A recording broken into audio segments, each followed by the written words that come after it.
Credit Management Association of the Philippines Incorporated presents CMAP Podcast with your host, Gracetin Magpantay Magsayo.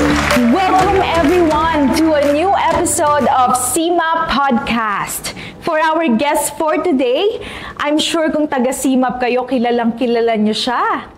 Ready na ba kayo makilala siya? He is a graduate of Bachelor of Laws, an active practitioner of credit and collection management, with 30 years of extensive hands-on experience in the field of credit and collection in various industries such as real estate, property leasing, asset management, consumer retail products, auto loans, home loans, insurance, distribution, construction, dealerships, financial institutions, courier, import-export, to name a few, for both multinational and local firms.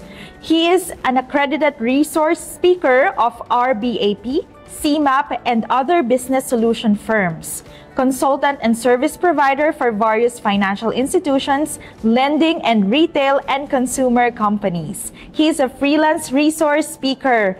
Please welcome Sir Gary Joseph Santos. Magandang araw sa inyo lahat. Yes, sir. Thank you po sa pagpapaunlak po sa interview na ito for CMAP. The honor is mine. Yes, sir. Ready na po ba kayo for the questions? Sige.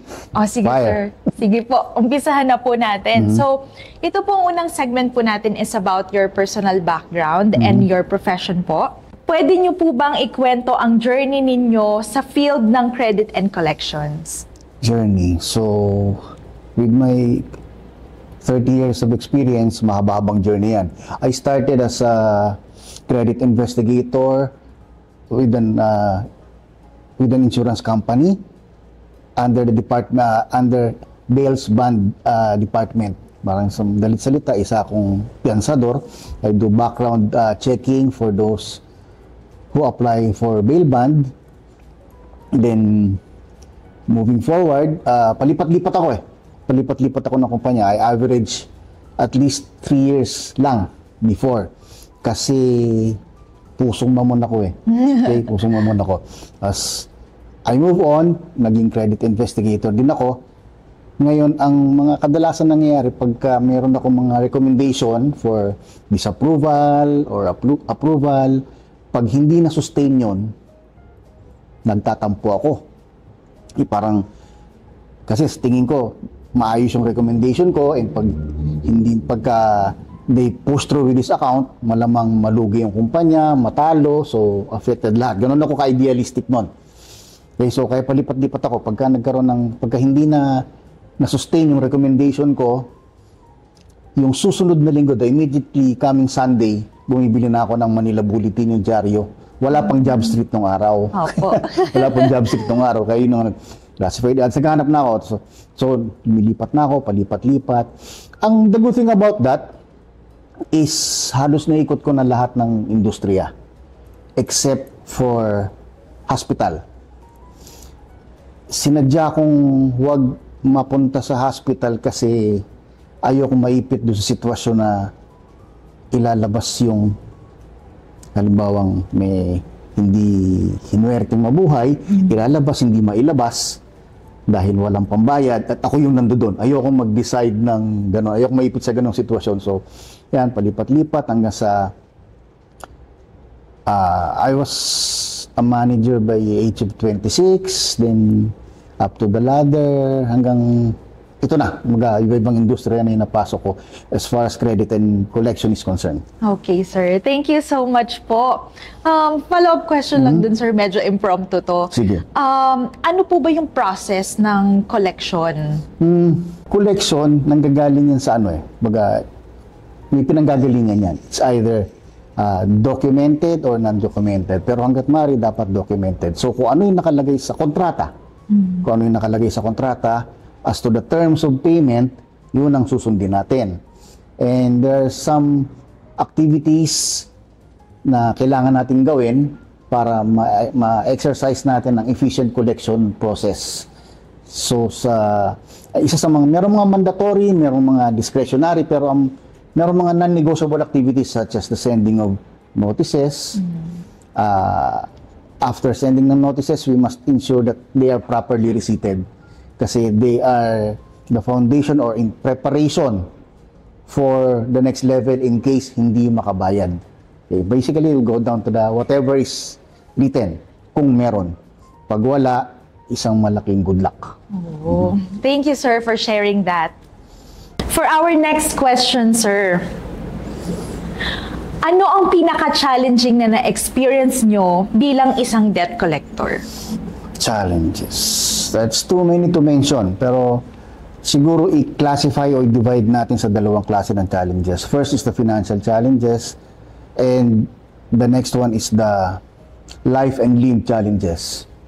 Yung financial challenges is how to make a past due accounts go back to its current status. Ibig sabihin, kung halimbawang 3 months, 4 months na hindi nakakabayad yung mga kliyente, paano mo siya mapapabalik sa 30 days man lang o 0 to 30 days na status. So yun yung mga yun ang challenge ng financial yun yung financial challenge. Tapos next to that is the reporting. Baga, how will you please the management kasi the reportorial staff. Kasi pag hindi mo na kolekta, you have to explain with the BOD, to the BOD, Mancom, Excom, magpapaliwanag ka, makolekta mo, hindi mo makolekta, magpapaliwanag ka. So, explain mo lahat yun. So, dapat alam mo more or less ang reasons bakit di sila nakakabayad at ba't di ka nakokolekta. Aside from the fact na, siyempre, masasabon ka. Pangalawa, pag nakolekta mo, magpapaliwanag ka pa rin. Bakit mo nakolekta? Bakit ito madali mo nakolekta, ba't ito hindi, ito madali? So, titignan mo, kasi pinoprofile yung pinoprofile yung mga portfolio, aling portfolio at aling borrowers ang nakakabayad on time at alin ang hindi. So, yun ang mga financial challenges, yung how to revert back to current status, and then the analysis, the reportorial staff to your bosses. Okay? The next challenge, yung sinasabi kong life and live challenges, ito yung mga risk na, by the word itself, delikado minsan yung kakaroon ng risk. Delikadong buhay, lalo na pagka yung nandun na kayo sa recovery, for example, to be specific, real estate. Pag magfo-foreclose ka at mag-take over ka doon sa property, so merong resistance yan. Siyempre, sino ba naman ang gustong mawalan ng bahay? Yes po. Okay? So kahit na may court order ka na, kailangan mo pa magsama ng pulis dahil expect mo na merong resistance yan. Baga, one example is yung sa Makati, meron kaming, isang pinakamalaki, isang building sa Makati, isang floor. Tapos, malalaking tao yung involved, meron na kaming writ of possession, we will take over the property. Pagdating namin doon, maraming gwardiya. May gwardiya sila, may gwardiya rin kami, may kasamang pulis, buti na lang, it's in the verge of the shootout. Buti na lang na cooler heads intervened, then okay. Yung isang medyo high risk din is yung auto loans, yung repossession. Pag di nakabayad, repossess mo yung sasakyan, hahanapin mo yun, i-locate mo, iso-surveillance mo, tapos pag nakita mo, papakiramdaman mo ngayon kung makakausap mo siya, i-voluntary surrender niya, o hindi, o kung may resistance din. So, kadalasan may resistance, then just a matter of instinct kung itutuloy mo kasi pag kinausap mo yan, pag dinamba mo yan, most probably, at hindi mo nakuha, most probably hindi mo na makukuha yan. Tatago na nila. So, yun ang challenges. Hinati ko lang sa financial at life and limb challenges. Okay, sir, grabe. Kinukwento nyo pa lang po, medyo nasi-stress na ako. Sir, paano nyo po ito nalalagpasan? For example po, yung financial, ano pong mga strategies nyo po doon? Just comply with yung structured collection activities ko. Okay? Tapos, pinoprofile mo yung kliyente. Okay? Pinoprofile mo yung kliyente. Kasi hindi naman lahat bibigyan mo ng direct approach eh. Tulad, halimbawa, depende sa edad. Edad, babae, lalaki, anong occupation, may mga ganong factor na titignan mo bago mo siya i-approach. Tapos i-apply mo ngayon yung mga supposed to be, parang kulitan din eh. Kausapin, tawagan mo, padala mo ng text, kausapin mo, kailangan mo puntahan mo, then explain to them the effects of default. Baga, pag hindi ka nakabayad, ganito ang mangyayari. Pagka nakabayad ka naman, magiging okay na yung account mo. Ayan, so, basically, kumbaga, may mga diskarte ka for every portfolio. Walang hard and fast rule. Kaya, mahirap tong credit and collection, lalo na sa collection, kasi iba-iba yung portfolio eh. Opo. The approach for one portfolio may not be applicable to the other. Kaya, tinatawag ko, it's an art. Kasi hindi nga lahat, parang i-customize mo. Kung applicable man siya, lalaliman mo, profile mo, capacity niya, titignan mo kung pwede, o didemanda mo na ba ito, ayan, yung mga ganong factors. Grabe sir, social and human skills talaga yung kailangan. Yes, kaya nga medyo komplikado. Okay, sir. Meron po akong curious question. Paano po kayo nakatagal dun sa inyong profession? Una, wala na akong choice. Hindi. Nag-enjoy naman ako, kaya lang yun nga, mahirap talaga. Tapos nagamit ko yung aking Bachelor of Laws degree para dito. Sabihin, yung mga kailangan, mga whatever necessary preparation nagagawa ko para just in case hindi makabayad, ang dalawa lang naman ang pupuntahan ng hindi makabayad. It's either you go to court or i-write off mo. So, if you want to have at least higher chances of winning sa court, nalalatag ko ngayon because of my knowledge sa batas, nalalatag ko ngayon ano yung mga kailangan para pag umabot ka sa korte, na wag naman sana, medyo mataas ang chance mong manalo. So, yun yung yun ang kursong natapos ko, tapos fieldwork kasi to nung una, CI, fieldwork, kaya medyo namamanage ko yung time ko. Working student ako eh. Working student ako noon. So, pag may assignment ako mga 10 accounts, natatapos ko yan ng mga maaga-aga, alas 2, alas 3. Nakamotor pa noon eh. Tapos, nakapasok ako school. So, doon ako nag-survive hanggang sa nagdire-diretso na. Ito na, nagagamit ko naman. Tapos yung aking bachelor's degree is behavioral science, personal management. So, nagagamit ko siya ngayon in handling teams, collection teams, behavioral, etc. Wow, ang ganda sir. Parang utak at puso talaga siya. Sir. Utak, puso, may skills, tapos discretion. May discretion din. Okay, sir. Thank you so much for answering our second question. All right. So for our next segment, sir, this would be about best practices in collections. So our first question po, sir, ano po dapat ang tamang mindset pagdating sa pangongolekta ng utang? Mindset. Hatiin natin credit muna tapos collection. Sa credit, kung magpapautang ka o hindi. Ang mindset dapat ng credit investigator, credit analyst is, kung pera ko ba to, ipapautang ko sa'yo. CCI kita, di ba? Interview kita, inaaral ko yung financials mo. So, kung pera ko ba to, ipapautang ko sa'yo. So, yun ang mindset dapat sa akin, mindset ng credit investigators. Okay? So, para kung papautang ko, makakabayad ba to? Yung sunod-sunod na yan eh. Makakabayad ba to? Makakabayad ba to on time? Magpapass due ba to? Gaano kahaba ang term niya? Aabot ba siya rito? Mga ganyan. So, in nutshell, yan, kung pera ko ba to, papautangin ba kita? Papautang ko sa'yo. Okay? Pagdating naman sa koleksyon, ang mindset dapat dyan, inilalatag mo, ito nga kaya mayroong isang topic sa mga seminars ko, yung legal management. While you do the collection activities, ako nangongolekta ka, tinatawagan mo, pinapadala mo sulat, sinisingil mo, nilalatag mo na yung mga legal requirements. Mag-assume ka ngayon, parang 100 steps ahead ka.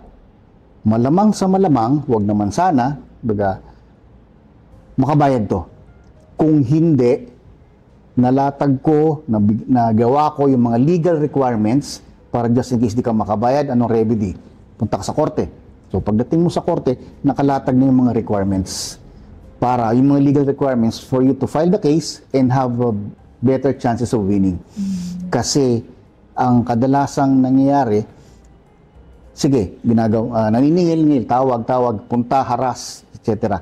Pero na-omit, ito yung kadalasang hindi naman error or na-oversight ng mga businessman, business owners, tsaka ng entrepreneur, yung legal aspect na sige, pagdating nung hindi na nakabayad, 100,000, 2 years na, hindi nakabayad. Sige, demanda na natin yan.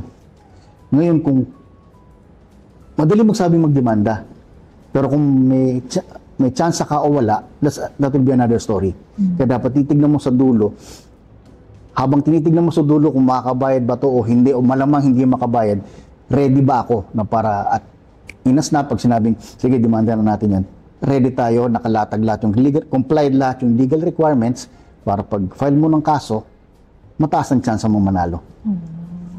Okay. Kasi anybody can file a case against anybody. Ang tanong lang, may merit ba to o wala? So, kaya sa collection, pag kinukolekta mo na, hindi ito nakakabayad, ito dapat ang ginagawa ko na. Okay, sir. So, yung first po, parang ang gist po niya is empathy po, ano? Parang, kasi hindi nyo naman po pera yon as a creditor, di ba? Na ipapautang talagang... May konting empathy, pero based on based on something in writing, something tangible, based on, may basis tayo, based on numbers. Kumbaga, kung sumisweldo ka, kailangan malaman ko kung magkano sinisweldo mo para ma-match ko ngayon dito sa uutangin mo, sa monthly amortization, kung may pambayad ka o may matitira pa sa'yo.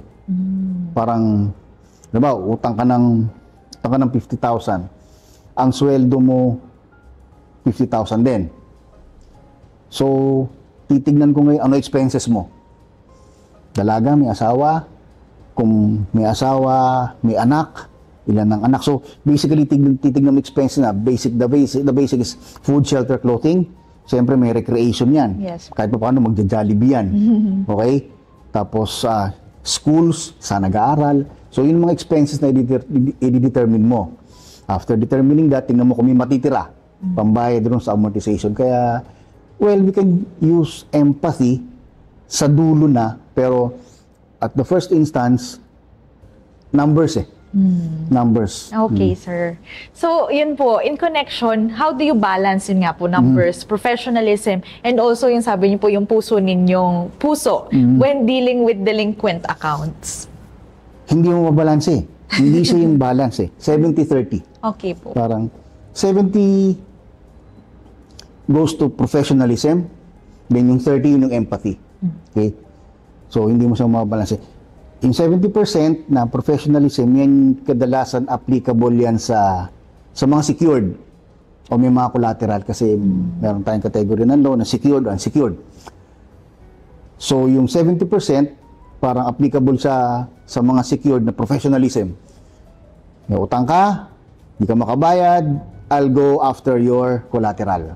Kung real estate man yan, motorsiklo, kotse, so pupuntahan ko yan. Or, meron tinatawag na co-maker, kung hindi man, si co-maker muna. Meron ka remedy. Parang professional, ibig sabihin, to the letter ka, by the book. Okay? Yung empathy, yun yung kadalasang nagiging applicable sa mga unsecured. Yung may multipurpose loan, yan, yung mga nasa mga online lending. Okay? Kasi, pag hindi nakabayad dyan, wala ka namang mahahatak dyan. Okay, wala kang mahatak dyan. Yes po. Kukulitin mo lang siya ng kukulitin, pero dapat to a certain extent lang yan. Sabi ko nga, walang forever. Okay? Bayad ako bukas. Pagdating ng bukas saka na. Hindi teleserye yan, walang forever yan. At a certain extent, at certain time, dapat ma-escalate yan. So, dalawang pagpipilian mo dyan. I-demanda mo siya, assuming valid yung contract mo, tapos okay ka sa mga notices mo, legal requirements, or dito na papasok, yun yung professionalism. Pero yung empathy mo doon papasok, pag dinimanda ko to, ilang taon bago makabayad. Okay? Ilang taon nang titignan mo ngayon yung trend ng mga pag nagsasampa ka ng kaso, civil case, gaano katagal natatapos yan. Tapos may mga apila pa yan, so matagal din. So titignan mo ngayon yung empathy. Sige nga, so titignan mo, doon na papasok yung empathy. Anong kinikita mo ngayon? Magkano kinikita mo? So, magsasabi siya ng numbers.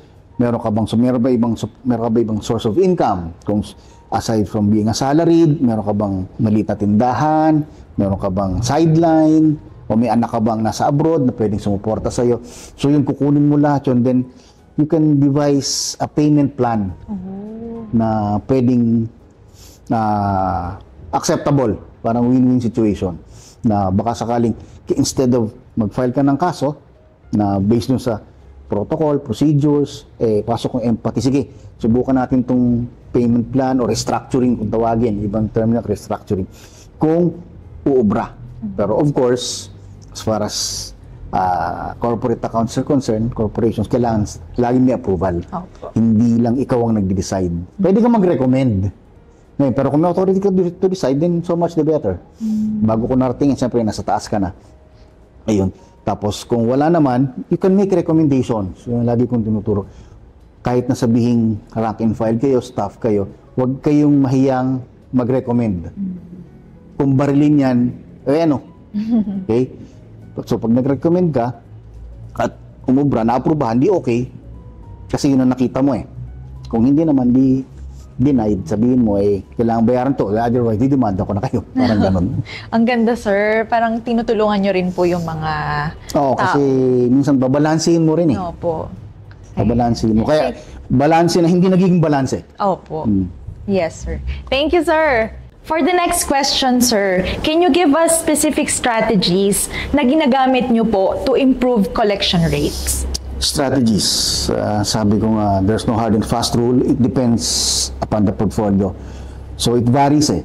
Iba yung strategy mo sa this type of portfolio, iba rin yung pwede mong strategy sa ganitong klaseng portfolio. Iba yung strategies mo sa multipurpose, iba yung strategy mo sa real estate loan, iba yung strategy mo sa auto loans, etc. etc. So iba-iba. But the common is profiling. So, profile mo yung para malaman mo, profile, kasi madetalye yan. Yun nga, nabanggit ko kanina, as I mentioned, anong trabaho, ilang taon na sa trabaho, babae, lalaki. Ngayon, marami ng gender, babae, lalaki, ilan na edad. So, titignan mo yung, kasi titignan mo yung approach, tas profession. Okay? Kasi kung halimbawang, example, kung accountant yan, dapat alam mo yung debit and credit pag kinausap mo siya. Alam mo, magbibigay ka ng statement of account, dapat alam mo kung paano explain. Kasi doon ka niya titirahin, di ba? So, kung abogado, mas madaling ako abogado kasi sir, kontrata lang pinag-uusapan natin. So, that's one of the profiling. Okay? Pagka na-profile mo, makakakuha ka na ng approach. Tapos, yung isa naman, pagkatapos mo ma-profile, dalawa lang yung sabi ko, straightforward. Bayad ka o didemanda kita or i-repossess kita. Yan. So, kung ganun ang magiging approach mo, kumbaga titignan mo kung pwede rin sa ganung approach. Okay, pagka kumagat, di bayad siya ng konti, pupunta siya ngayon, babalik siya ngayon sa current status. Yung iba naman, so titignan mo, hindi pwedeng straightforward eh. Lalo na pagka medyo hindi na siya yung... Kasi yung mga borrowers, at the time na nangutang yan, iba yung estado niyan. Okay? Maaring, lalo na nung pandemic. Opo. Before pandemic, mataas ang posisyon na sa barko. Maaring chief na siya or kaya mas mataas na yung posisyon niya. Nung nag-pandemic, nag-past due, pwedeng hindi na siya nakasakay. Opo. Okay? Or pwedeng bumaba na yung rango niya or pwedeng hindi siya na-renew. Okay? So maraming nag-iiba. So yung sitwasyon mo at the time of approval at the middle of the term, pwede mag-iiba-iba yan. Okay? Pwede mag-iiba-iba yan. Kaya depende sa present situation, doon ka ngayon gagawa gagawa ka ngayon ng strategy based on sa present capacity niya. Okay? Kung straightforward na, sabi ko, may collateral, ba? Kumuha ka ng kondo. Hindi ka nakabayad, sige, forfeit ko yung binayad mo, alis ka sa kondo. Bibenta ko yung kondo. Ganun lang kasimple. Okay. Pero yun nga, kung i-will evaluate further, tapos bibigyan mo ng empathy, chance, ano na yung kinikita mo ngayon, evaluate natin kung kaya pang habulin, and of course subject to the approval of the management. Kasi si management, meron din namang OPEX yan eh. CAPEX, nagpapasweldo rin ng tao, may inuupahan din yung opisina, may utilities din yan. So, gusto rin na bumalik din agad yung pera, kaya dapat intindihin din natin yun. Ngayon, kung magbibigay ka ng parang payment plan, restructuring, etc., dapat approve ng management para swak dun sa kanilang expenses din. So, sir, hindi siya talaga automatic na direct or... Pwede mong gawin. Pwede mong gawin. Kaya lang, may mga sitwasyon na, tulad halimbawa, hindi siya nakakabayad, pero hindi naman siya nawalan ng trabaho, o hindi naman siya nagkasakit, na-promote pa nga siya, ayaw lang talaga niya magbayad. May mga ganyan. May trip lang niya wag magbayad. Kaya may mga ganyan. So, hindi na kita pag-iisipan pa ng payment plan or ano. Straightforward na ako. Ayaw magbayad, demand letter, na-receive mo, sige. Demanda na kita. Yan. Pero yun nga, titignan mo, yun nga, sa iba naman, pasensya ka na, nawalan ako ng trabaho. Doon ako nakasampaw din ng barko. Hindi na rin yung kontrata ko. Ito, ang negosyo ko ngayon, meron akong naipon ko, pinagpatayo ko ng water refilling station. So, ito yung kinikita ko. Pero hindi kasing laki, not as much as when I'm in abroad. So, baba mo ngayon yan, parang titignan mo kung magkano yung utang, papahabain mo na lang based sa capacity niya. Okay. So, sabi nga, walang hard and fast rule. Depende sa portfolio, depende sa sitwasyon at the time na nag-pass due siya, and depende sa income niya at the time na nag-pass due siya. So, may art nga parang pag-iisipan mo talaga. Okay, sir. All right, for our next segment, it's about the legal and ethical considerations in collection. So, sir, ito po yung next question. Ano ang mga common legal pitfalls na dapat iwasan ng isang collector? Madali lang. Merong tinatawag na Unfair Collection Practices Act. Yung mga naka-enumerate doon, yun ang huwag mong gawin. Like, for example, state or say libelous statement or word sa kliyente. Parang, example, Trace Lien. Ito, example ko rin sa mga Trace Lien. Pag di ka nagbayad, gugulpihin kita. So, violation yun ng against person. Pag di ka nagbayad, susunugin ko bahay mo. Yan. So, ibig sabihin, violation yun sa person and for the property ng tao, which is considered as libelous na eh. Baga konting, pwede mo nga siyang isampahan ng libel because of those statements. So, yun. Tapos, hindi mo dapat pinapublish yung utang. May utang ka, hindi mo papublish mo sa dyaryo, etc. na ganito mo utang. Kasi, one-sided yun eh. Dapat at least meron kang at least a tribunal that would say na talagang si Gary Santos may utang. Okay? At least a court order.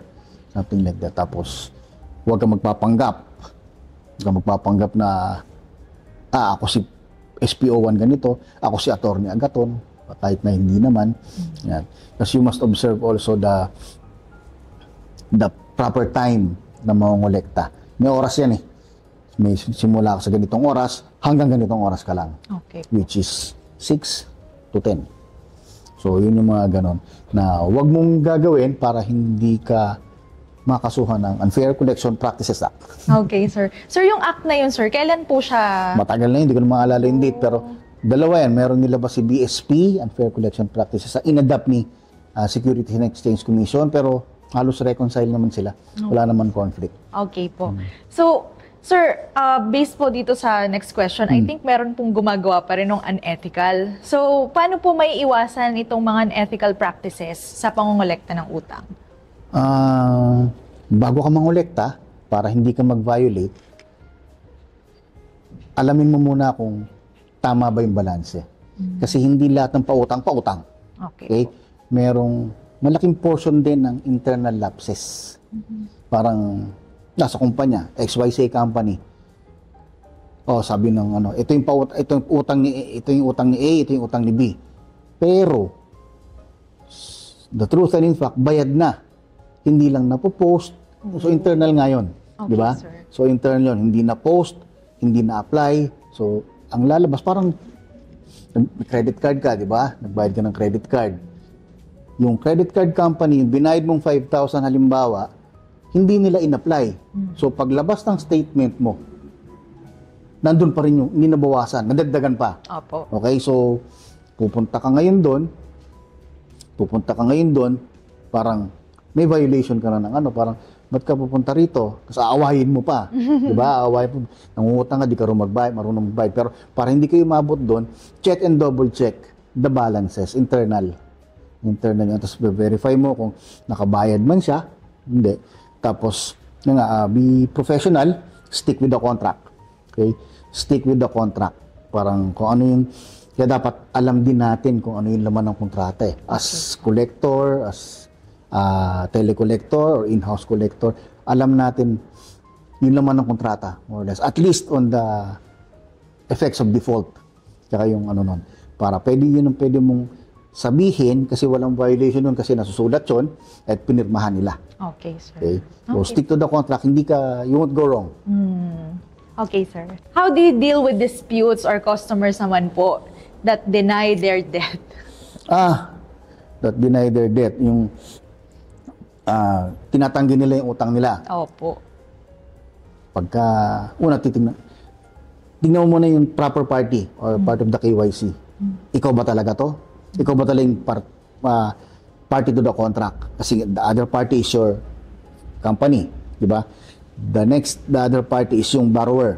Kayo ho ba si Mr. X, Mr. Y? Oo, patingin po ng valid ID. So, establish mo muna yung identity. Pagkatapos yan, yung concern. Ang concern ko, hindi ko utang yan. Wala kang inutang na ganyan. Bayad na to.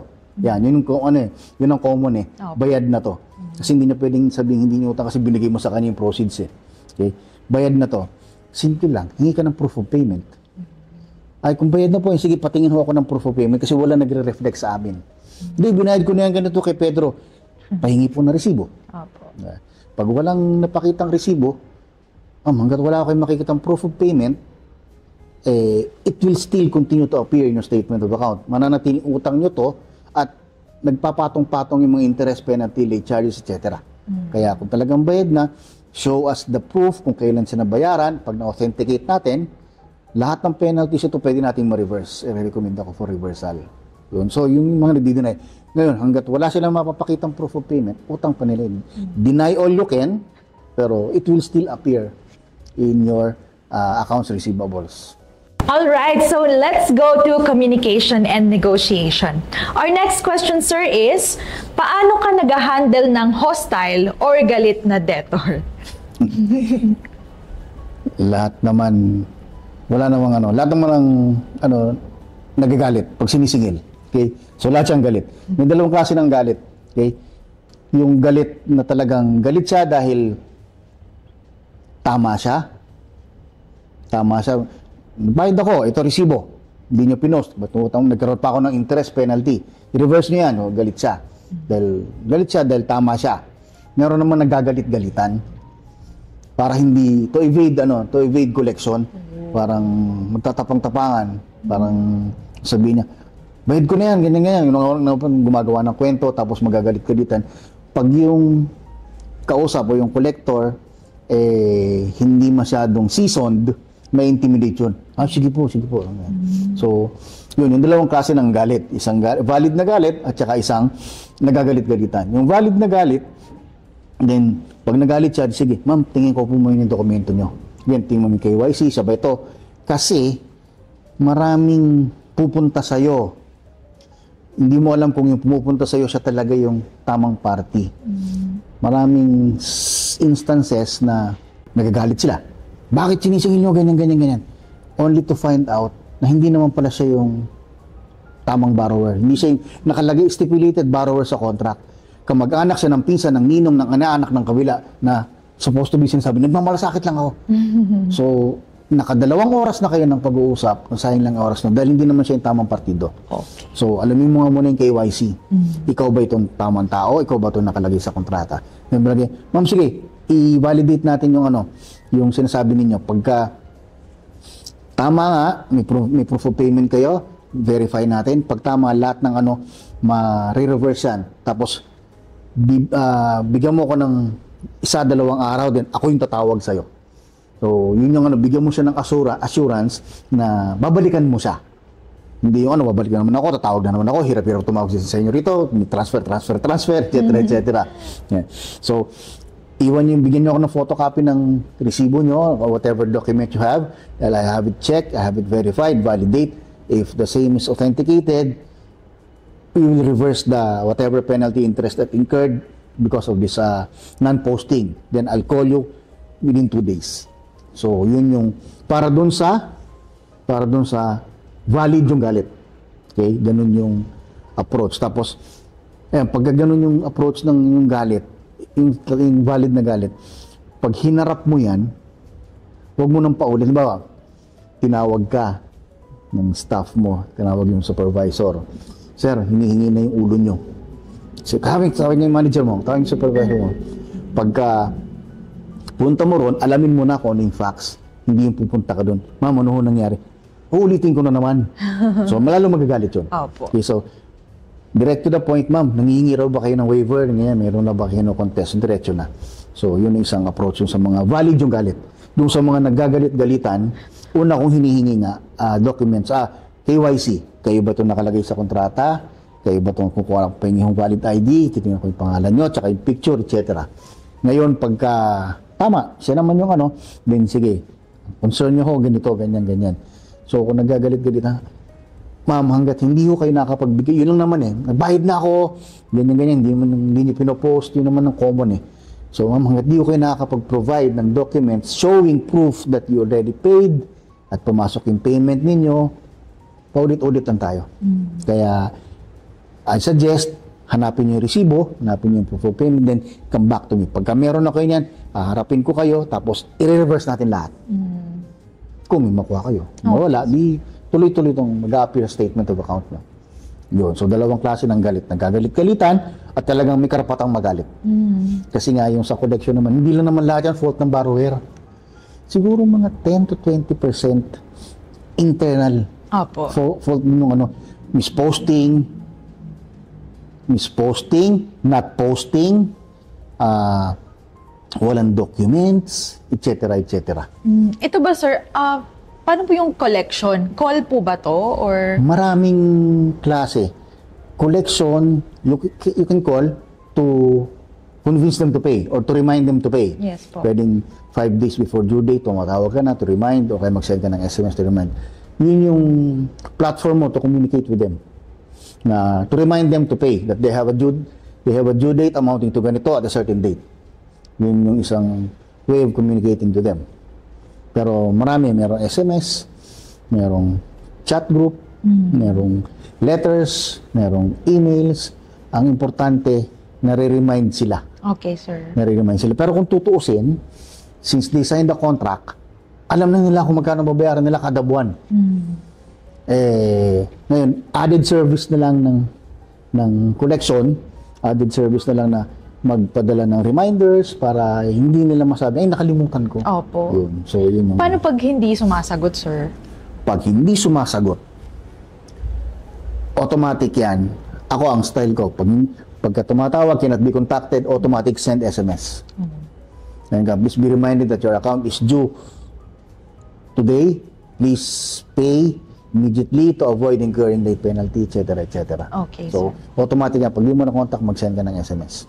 Pag hindi nagbayad, hindi sumagot, then pass nyo siya, tawag ka uli kinabukasan, or to a certain, kaya nga may structure dyan Pag tinawagan mo ngayon, hindi naman na-contact, tapos after 3 or 5 days, hindi pa rin nagbabayad, meron ka ng escalation. When next activity ka na, that will be sending reminder letter, sending something, mind you, na-escalate ka na. Walang forever, hindi mo siya forever na, tawag ka lang ng tawag, hindi.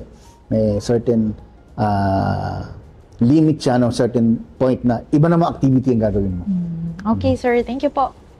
Our next question, sir, is, what are your tips for negotiating payment terms with someone who can't pay in full? Someone who cannot pay in full. So, parang gusto mo na siya magbayad ng kabuuan or may balance siya, something like that. So, ibig sabihin, if they cannot pay in full, pero, qualify natin, cannot pay in full pero nakikipag-usap siya, located pa siya, hindi lang niya kayang bayaran. Kung halimbawa, kung yung monthly amortization niya or yung buong amount, kasi kung halimbawa due and demandable na yung buong amount, hindi niya kayang bayaran. Pero yun nga yung qualifier. Located pa siya, nakikipag-usap naman. So, yung dalawang factor na yon, itatie up ko rin sa problem sa issue niya, hindi siya makabayad. Pero nandiyan siya, nakikipag-usap, present siya. So, evaluate ko ngayon yung existing source of income niya, yung source of capacity. Ano yung pinagkakitaan mo ngayon? Meron ka bang co-maker na pwedeng gawing co-maker with same equal capacity, earning capacity? May anak ka ba? Kung anak sa abroad, may maliit ka bang negosyo na pwede kong pagtagpi-tagpiin to come up with a certain amount monthly na tinanong natin kung pwedeng makabayad ng monthly amortization. So, pagka meron ka ng ganon, you try to devise or amend the contract or gawa ka ng bagong kontrata. Kasi yung una yung kontrata, iba yung senaryo nun eh. Di ba? Maganda pa yung kita niya. Ngayon, siyempre, may dumadaan na krisis, tinamaan siya. So ngayon, ibahin natin yung kontrata based sa ano. Other term yan is restructuring yung kay payment plan. So kukunin mo lahat yung information na yon, then titignan mo kung makapag-devise ka ng acceptable payment plan. Win-win. Medyo habaan mo ng konti, pero may konting interest. Siyempre, laging ganun. Doon kumikita yung mga financing company. Doon kumikita yung mga organization. So, yun ang gagawin mo. Parang habaan mo siya. Gawa ka ng payment plan na kaya niya, na hindi na siya sasablay at approve naman ng management. Yung in that way, pero yun nga, bago ka umabot doon, nakikipag-usap, cooperative. Okay, nakikipag-cooperate. Tsaka, located pa siya. Importante kasi kasi mataas ang percentage ng mga past due accounts or bad debts, mga nagtatago. Cannot be located. Okay. Yun, medyo mahirap na yun.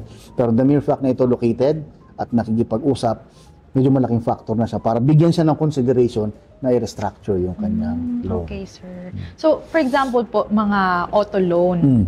Yun ba, sir, yung mga client po, pwede nilang kausapin yung bank to restructure? Pwede. Okay. Parang, dati, ang income ko, 50,000 a month. Ngayon, na-retrench ako, 10,000, 20,000 na lang. Okay? Ngayon, si banko, depende kay banko kung accept niya yung i-restructure natin to or i-voluntary surrender mo na lang. Ito yung reality. Hindi mo na kaya, voluntary surrender mo na lang. Para clear ang utang mo, wala kang utang, tapos mabebenta pa namin to kung may value pa yung kotse. Okay, so, sir. yun yung ano. Okay po. Thank you, sir. Sir, ang next question po, may mga cultural differences ba na kailangang i-consider sa collections? Meron. Iba-iba kasi yung communication, implementation ng batas, ng law sa iba't ibang cultures. So, for example, sa Amerika, sa Western countries, ang tingin nila sa utang, it's more on an obligation, contractual obligation rather than moral obligation. Kaya parang kailangan sumupad tayo sa kontrata. Tapos iba yung means ng kanilang pagsiserve ng mga notices. Dito sa atin, kung Asian siya, compare mo sa Western, ang service ng notices o summons, sa atin dapat pirmado, di ba? Na ni-receive ni ganito, print name, signature. Sa kanila, may abot lang. Ba, ikaw ba si Mr. X? Ako nga. Ito, you've been served.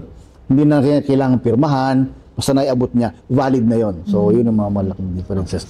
Sa ano naman, Western, sa Asian, Philippines, where Philippines belong, sa India, more on moral obligation.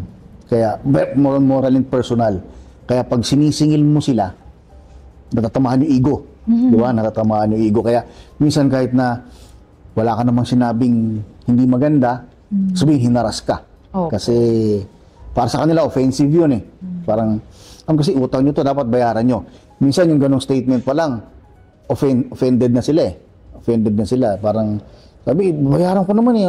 May ganyan-ganyan na yan. More on drama kasi nga, medyo more on morality side. Opo. Yun yung ano. Sa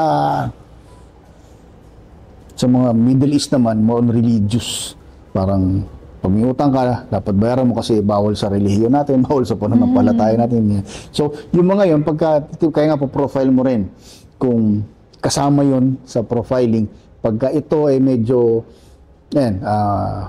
Middle Eastern, pwede mong saksakan ng research ka ng konti para about religion, kung paano mo ito tie up sa utang nila, parang mga ganun. Okay, sir.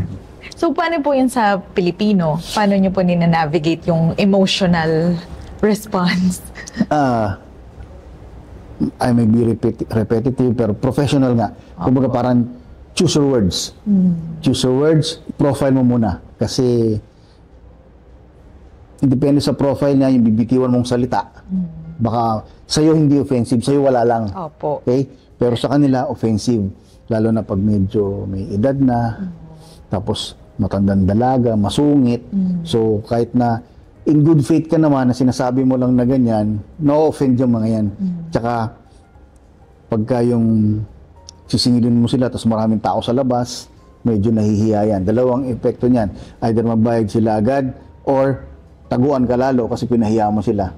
Tsaka isang kultura ng Pilipino, parang, kesa kung ipapahiya mo ko, may ganun ipapahiya mo ko, magdemanda ka na lang, ibabayad ko sa'yo, babayad ko na lang sa abogado, yan yung mga ganyan. Kaya nga din yung moral tsaka personal nagiging na.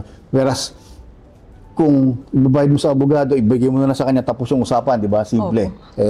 Kadalasan hindi ganun na nangyari kasi yun yung culture ng Pilipino. Okay, sir. So, parang required po na mahaba ang pasensya po. Tsaka minsan, Asian din naman, kasi nung minsan, meron ako employer from Sri Lanka. Ano siya, parang yung retail din, appliances. So, punta kami doon.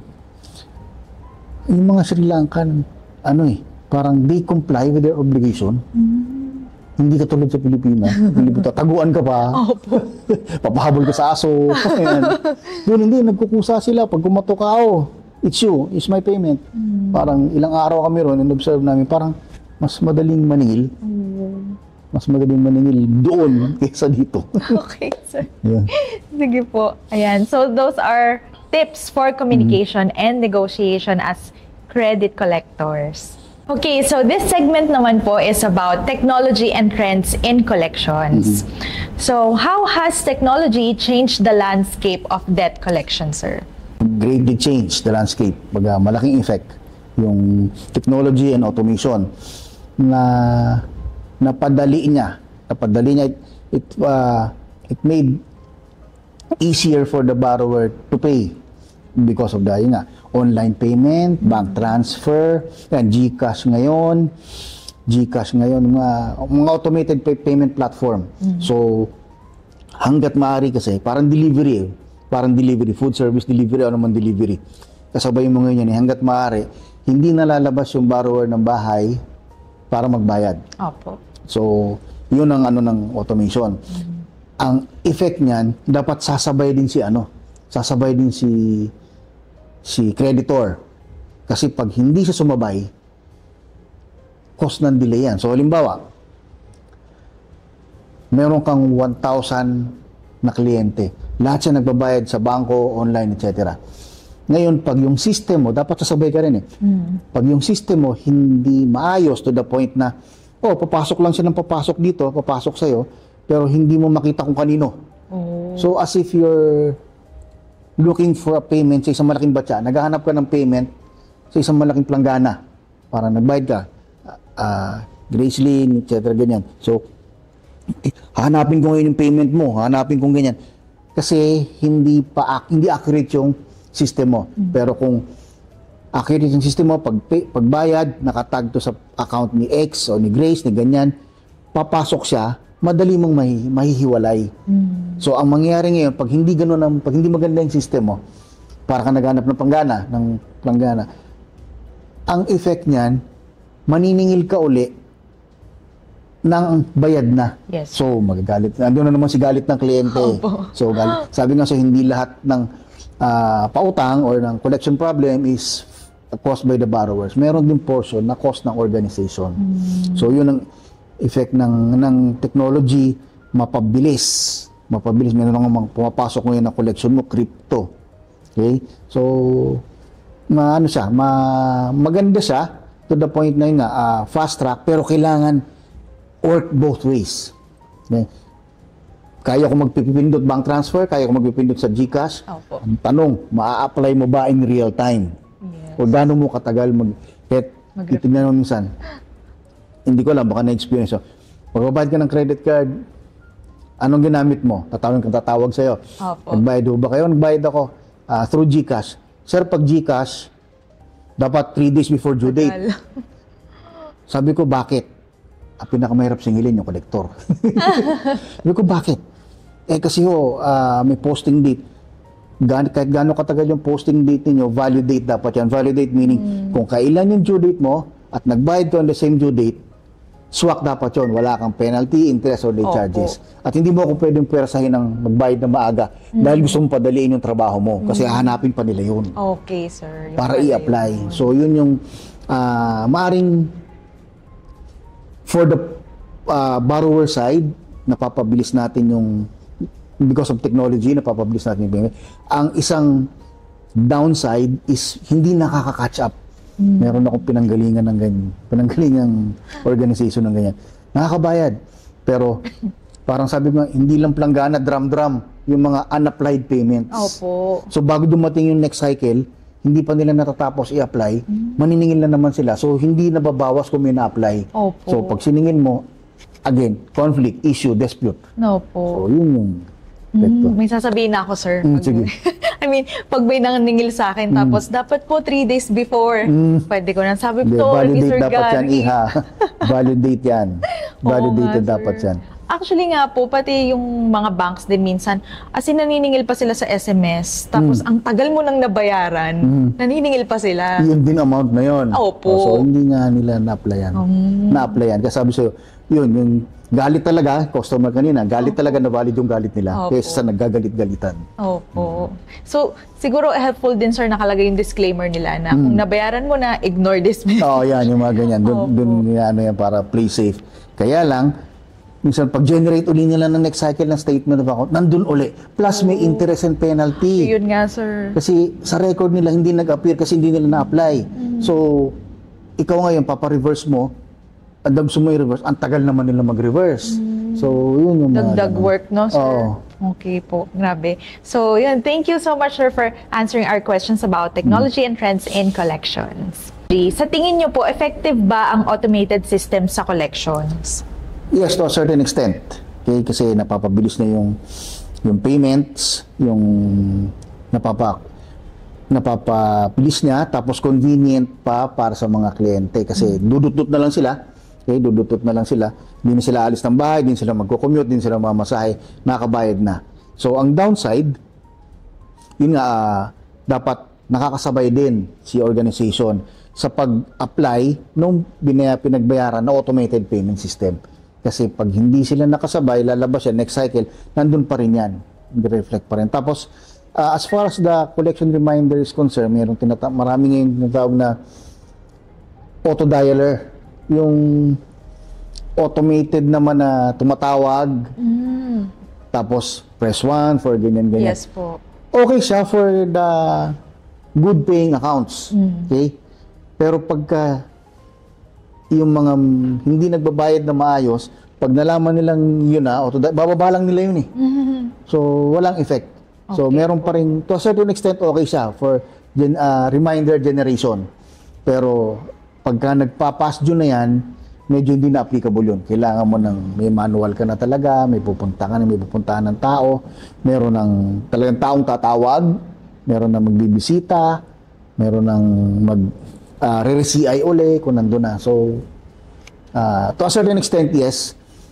Pero, meron pa rin portion na hindi siya 100% effective. Okay, sir. Tsaka 'di ba, sir, yung mga auto-dialer na yun, minsan may scammer din na version. Kaya nga hindi mo na alam kung ano yung legit at ano yung hindi. Opo. Kaya siguro din, pinapatay na lang nung tao. Tsaka i-block ka. Opo. So, sayang yung system na binili mo auto-dialer. Oo nga, sir. Pero bibili ka lang siguro ng quantity. Selected lang yung profile mo, ganyan yung mga accounts. Yung mga nagbabayad ng maayos, yung pwede mo ipasok sa auto dialer kasi nagko-comply. Okay po. Pero yung pag ganun-ganun, past due ngayon, current ngayon, bukas past due, current ngayon, patalon-talon ng aging buckets, medyo hindi applicable si auto dialer. Okay. So, Yung parang sort of saying, I'll be brutally frank, yung mga professional na ayaw magbayad, alam na gagawin, bababa lang yun, tapos bablock ka. thank you so much, sir, for technology and trends in collection. Sir, dumako naman po tayo sa advice for businesses and collectors. First question po namin is, ano pong advice ninyo sa mga small business owners na nahihirapan sa pagkuha ng bayad sa customers nila? So, I'll presume na dati nakakakolekta sila, ngayon nahihirapan na. So, past due na sila, hindi siya bagong utang pa lang. Okay, sa gitna na. Dalawa, i-profile ko uli o kaya i-qualify ko uli. Una, yung located and nakakausap. Pagka located and nakakausap, yan, devise win-win situation, devise a win-win payment plan. Okay?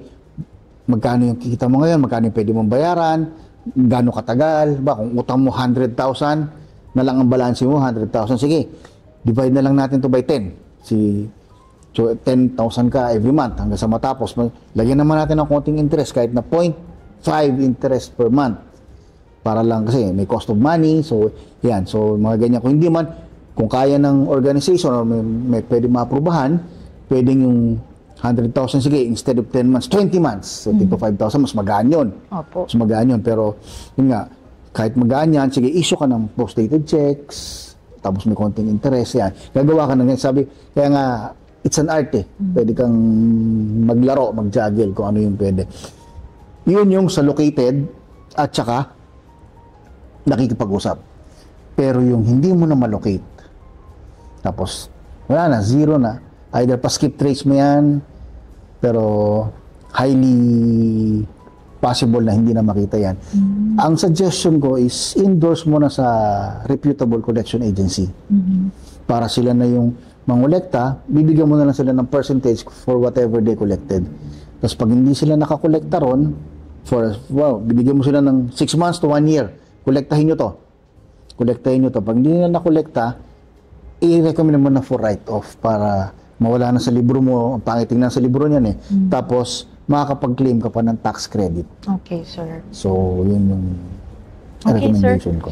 For our next question, sir, how do you train a team of collectors to be both effective and respectful? Train. First, I teach parang classroom setting, Socratic method, the theories. Okay, theories, how to collect, code of ethics, unfair collection practices act. Pangalawa, simulation or role-playing. Minsan bago yon, nabibigay mo na ako ng case study. Opo. Maraming kaso yan. Yung mga actual cases na pinagdaanan ko sa loob ng 30 taon, may database yan. Pino-compile yan, tapos binabato ko sa kanila. Kung sa'yo mangyari to, ikaw si ganito yan. How will you treat this? So, natitrain sila ngayon paano. Una, paano mag-isip? Pangalawa, paano mag-express? Kasi hindi pwedeng gaganyan-ganyan ka pagka nasa collection ka. Okay? Kailangan you know how to express yourself. Confident ka. Hindi ka mayabang, pero confident ka na kaya mo makipag-usap kahit pa sa may mataas na posisyon ng kumpanya up to the lowest ranking na kaya mong makipag-usap. Plus, case study, tapos simulation. Simulation role-playing. May magpe-portray ng collector, may magpe-portray ng kliyente. Yan, tapos sila. Tapos evaluate mo ngayon. Saan? Tapos another step is tag-along. Sama ka, watch and learn. So, makikinig siya kung paano ka makipag-usap, tapos baliktad naman. Siya naman, ikaw naman ang makikinig, pagkatapos yan, evaluate mo. Dito kami mali, dito kami ganito. Dapat ganito ginawa mo, yung tinuro ko ganito, hindi mo nagawa. Ganito. Move on, next time. Yan.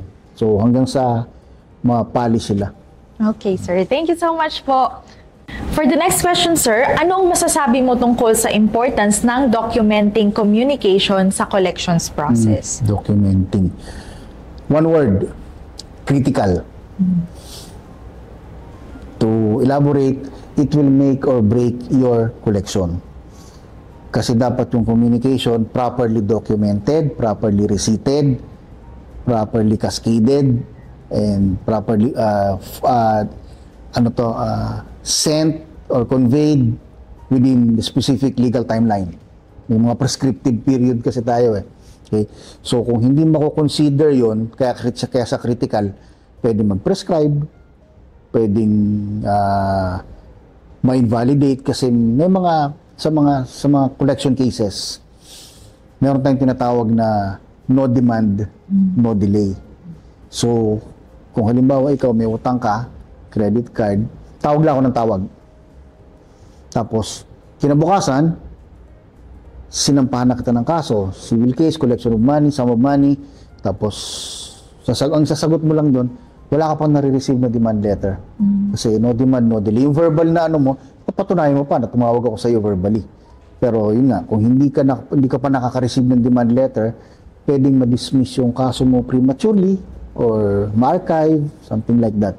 Kasi nga, meron tayong principle, no demand, no delay.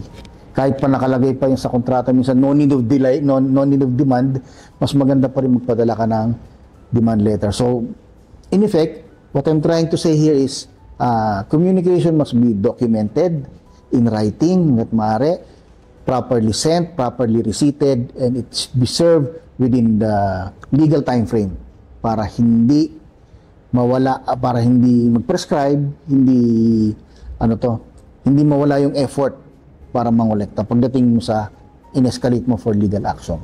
Kaya critical siya. Sir, sabi niyo nga po kanina, ayaw ng mga tao na sinisingil sila. So, ano po ang biggest misconception ng mga tao tungkol sa mga debt collector? Ang mga debt collectors daw walang puso. Walang puso. Walang konsiderasyon. Ayan, walang awa. Yan yung mga ako sinasabihan ako niyan eh. Pag sinabihan ako, wala ka namang puso. Ma'am, sir, saging lang ang may puso. Parang yung talagang bibiruin mo ng konti. Pero yun yung concept na wala kaming puso. Kasi ginagawa lang namin yung trabaho namin. Tapos yun nga, kung halimbawang nandun ka straightforward, bayad ka, ayaw mo, sige, paalisin kita rito. Paalisin kita sa tinitiran mo. Bayad ka, kunin ko yung kotse mo. Ayaw hindi ka magbayad, kukunin ko yung kotse mo. So yun yung mga, kaya nagkakaroon ng misconception na walang puso. Pero may puso kami, kaya lang mamimili yung puso namin kung saan. Sa pagbibigyan yung kliyente na hindi nakakabayad or mawalan kami ng trabaho dahil hindi namin na comply yung pinagagawa sa amin. Opo. Kaya minsan nasa communication nga. Nasa communication, nasa profiling, nasa present situation. Kung halimbawa, sige, instead na sabihan mo ako pag sinabi ko sa'yo na makikita ko naman kasi pag may instinct hindi ka nakakabayad kasi nawalan ka ng trabaho, ganyan. So, ang approach ko, hindi yung approach walang puso. Okay? Pero kung nakikita ko naman may capacity ka, tapos sinisingil ka, tapos ikaw pa yung galit, nagagalit-galitan, talagang wala kaming puso. Kaya talagang wala kaming puso kasi, ginagawa lang namin trabaho namin. Pangalawa, sunod-sunod lang namin yung kontrata. So, yun yung common misconception, walang puso. Opo. Kasi saging lang ang may puso. Yes, sir.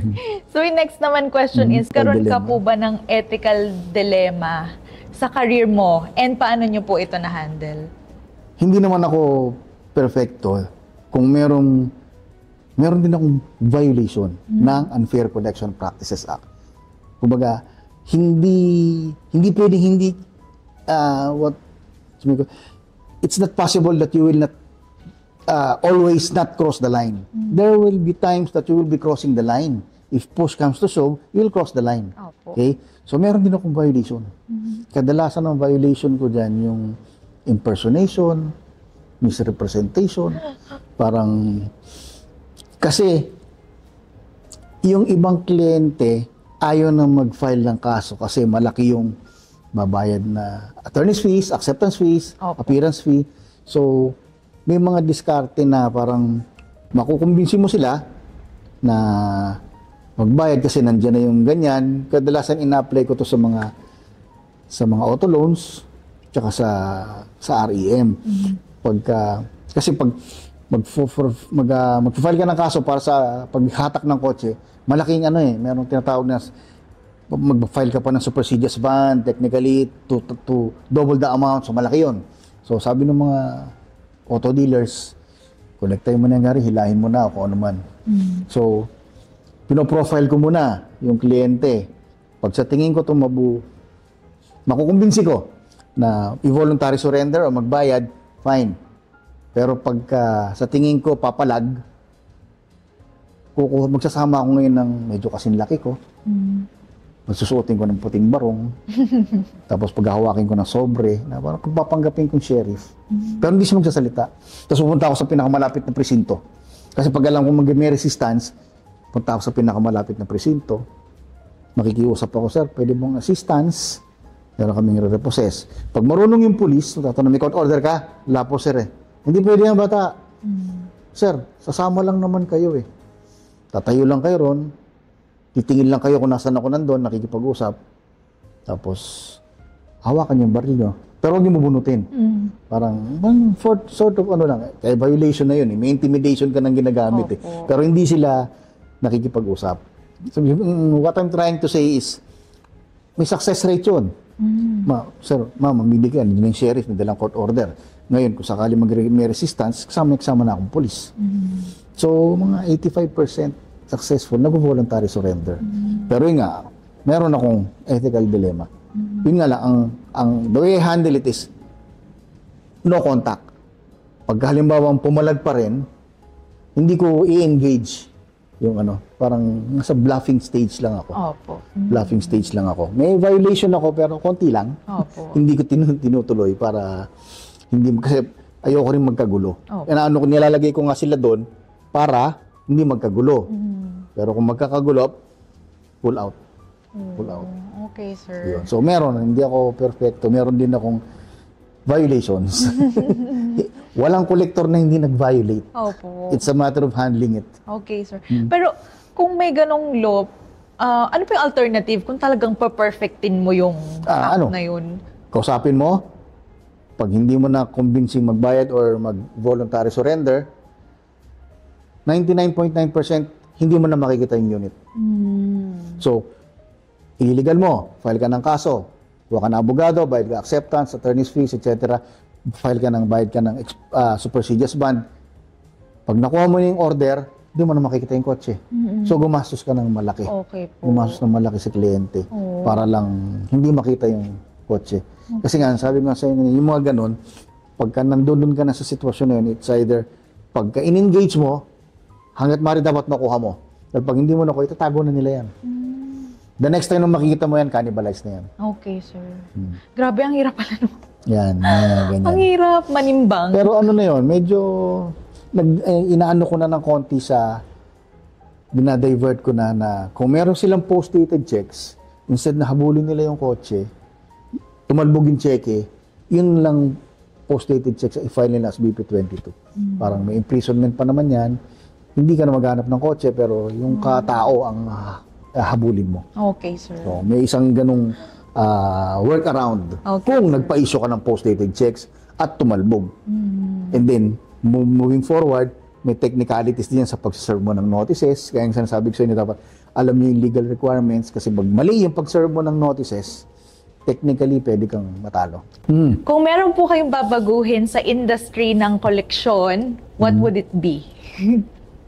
Magbayad lahat ng tao. Hindi. Actually, meron. Kasi, credit and collection involves not only skills, talent, knowledge, but also involves integrity. Okay? Pera hinahawakan yan. Okay? Pera. Either cash or any other negotiable instruments, still pera. Ang gusto ko sana, ma-regulate yung profession namin, credit and collection, ma-regulate siya to the point na ma-regulate siya ng isang government agency such as PRC, tapos magbigyan din siya ng license, credit and collection practitioner, parang ganon. Pinapattern ko to sa pinapattern ko to sa yung appraiser. Appraiser ngayon, license na sila. So, parang bakit hindi ang credit and collection, lalo na yung collector kasi may financial aspect involved. Opo. So dapat regulated din siya. So yun ang inaano ko. And sana may nananawagan ako sa sa mga mambabatas dyan, congressman, senator, baka pwede niyong i-propose yung bill na yan. Opo. Na ma-regulate yung credit and collection profession para mas makita, masala yung mga practitioner na mas may integrity. Okay. Yun yung gusto kong sana. Wow. Kung meron mang babaguhin. Baka kayo na, sir, yung mag-author. Ay, hindi naman ako. Mag-lead po. May mga ginagawa kami, nagtatap kami ng kung ano-ano, kung sino-sino, susubukan natin. Pero nothing is concrete yet. Pero we're trying to do some attempts. Wow, that's nice po, sir. Sir, ito po yung pinakamalaki nating question. What's the most fulfilling part of being in the credit and collections field?